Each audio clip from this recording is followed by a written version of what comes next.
Yes, good afternoon, good morning, good evening. Welcome once more to Retro Spectrum. Something a little bit different today. We're going to review this. The Razer Jungle... Oh, hold on, you can't see that very well. Let me put me over to the other side. There we go. It's the Razer Junglecat controller. Now, quick disclaimer, Razer did supply this as a review unit to me.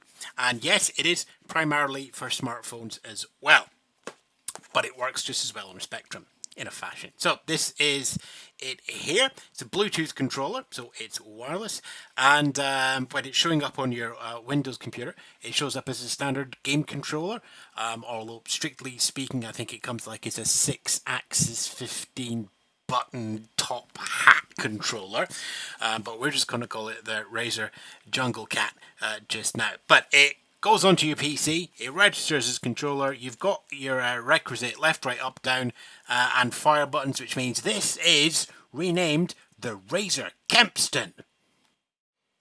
Now, you might think that this is reminiscent of another popular mobile device's controller, especially when you realise that you can slide them off this central block, which comes in the packaging, and you're left with two little controllers. They connect to each other to Bluetooth, and then they connect to the main device. And that main device, of course, as I said, is a smartphone. So I don't have one I prepared earlier, so I just kind of have to talk over that bit there. And you end up here with your smartphone and your controllers either side of it, looking remarkably like nothing else that I recognise in the gaming world. Got it hooked up to Fortnite here as well. And this is all well and good. You can use your multiple cameras. You got walk around and you look around and all your buttons for Fortnite or PUBG, or if you just want to go into like some of the racing games like Asphalt, it's always fun. There's a whole bundle of stuff you can do with this, as well as crunch the music out from Fortnite as well. But Fortnite aside, we need to test this against a real game. Right, let's take a closer look at this in action, where it's meant to be, which of course is on a ZX Spectrum, and we are going to be using Cabal, or as many people would like to call it, Operation Wolf 3. So Cabal is a big action adventure game, so we'll switch this to Razer. There we go, and we're in one-player mode, so we'll get ready to do it. Let's just try and keep this in shot. There we go. So it's pretty much exactly as you expect it. For those of you who don't know Cable, Cabal, if you hold down the fire button, you move the gun sight. If you don't hold down the fire button, you control your... I'm definitely not trying to do this cross between Arnold Schwarzenegger and Sylvester Stallone. Of course, with all the buttons we've got on the Razer, and only 5 in the classic Spectrum joystick, you can do a little bit of mapping of the other buttons as well. So for example, the grenade is normally tied into the space bar, but here I've triggered that off to the right shoulder buttons. In other games, like down to Chase HQ, you can map the joystick up and gear shift to one of the shoulder buttons and the turbo to the other one. So it gives you a lot more close at hand. And yes, it's on Bluetooth, so there's always going to be a slight latency issue with Bluetooth, but a lot of Bluetooth devices now have a gaming mode, which allows for much faster transfer speeds. And it uses it here, and I gotta say, playing on the Spectrum, having played this on the keyboard and playing this with the Razer, there's no lag, there's no difference, and yeah, sure, it's not the precise nature of your big 3D shooters or your Fortnites or your Dooms or anything. But trust me, in these little games, you just need one tiny press, or having it slightly delayed, and because of the whole retro nature, you can really feel when something has just gone a little bit out of whack. And of course, yeah, you can use the sort of D-pad. You can also, oh god, shotgun, boom, boom, boom. This is my boomstick.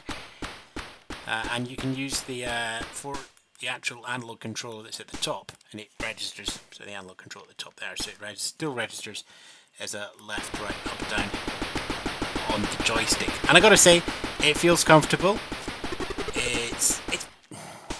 I mean, look, if you're used to other controllers, you might feel that perhaps it's a little bit small in your hand. Okay, maybe it's like 90% size, but this is actually, remember, geared. Let's throw some grenades into that wall. This is kind of geared towards a mobile experience, so it's designed to clip onto your smartphone, as we saw earlier. It's designed to be portable and for when you're traveling, and in that sense, it's a really good size. And yeah, you pair this up with, say, a lightweight laptop that you're porting around for work or office or something, and you just need this little controller to throw in the bag. Then, you know, when you compare the sort of difference in sizes, you know, let's just bring that in. There's a lot going on there in terms of size difference, and when you're traveling lightweight, you know, there's a lot of value in here. Continue? No, let's go for something else game-wise. Yeah, so we'll switch over to Mr. Do, I think, and get that running as well. So keyboard, Razer defined keys. There we go there. Okay, for those of you who know your Spectrum, you'll be thinking, hold on, what's this? This was a... that was me not playing correctly. This is a conversion of Mr. Do that was released not that long ago, actually, so it wasn't around the first time, but it is around now. So, yeah, the Junglecat. There's a couple of things you need to be aware of. First of all, because it's actually two separate units, remember, and each one needs to be charged up separately. It takes about 2.5 hours to do the charge up. And I've forgotten how to play this game. From that charge, you get about 100 hours out of the control, so that's gonna kill me, Mr. Do, just as hard as it was in 1984. Okay, so maybe that was a bad choice to demonstrate it with. It's where are we? It's low latency. The controls are nice, sharp, fast enough for me. Get about 100 hours out of a charge. I love that you can detach it from the phone and be the pad, just, you know, with that central block. And even when you're playing on the smartphone, you can still detach it and sort of hold it at a distance and prop the phone up elsewhere. Bluetooth gaming control for the PC, as I said. Portable, small, accurate. Good for play, and frankly, until we get a Kickstarter for a remake of the Quick Shot 2 using the Bluetooth standard, this'll do for now. The Razer Junglecat. That's a success. It's recommended. Mr. Do, it's recommended as well. Just not my playing skills at it. Link's going to be in the show notes. Ta-ra for now. Have you enjoyed this video? Would you like to see more? Before you click through to watch something else, why not follow the link to help me make more fun reviews, clips and content?